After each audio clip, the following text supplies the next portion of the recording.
Audio Jungle. నేను Gumpula Srikanth Yadav, Telangana state advocate JAC working president. గత ప్రభుత్వంలో జరిగిన విద్యుత్ కొనుగోలు అక్రమాలపై నేటి ప్రభుత్వం కమిషన్ ఎల్ నరసింహారెడ్డి గారి నేతృత్వంలో వేయడం జరిగింది.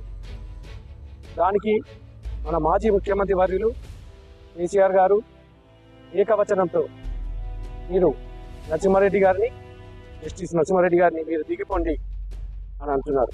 ఇది తెలంగాణ మాజీ ముఖ్యమంత్రిగా మీరు ఈ మాట మాట్లాడడం మంచిది కాదు, ఇది పద్ధతి కూడా కాదు, ఇది విఘ్నత కలిగిన వ్యక్తులు మాట్లాడే మాటలు కాదు. మీరు ఇటువంటి మాటలే మాట్లాడితే ఖచ్చితంగా తీవ్ర పరిణామాలు ఎదుర్కోవాల్సి వస్తుంది.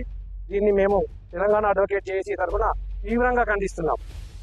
మీరు ఇంకా సీఎం అనే భ్రమలో ఇటువంటి మాటలు మాట్లాడితే ఖచ్చితంగా మళ్ళీ మీకు ప్రజలు వచ్చే ఎలక్షన్లోనైతేనేవి తప్పకుండా మీకు బుద్ధి చెప్తారని తెలియజేస్తున్నాను.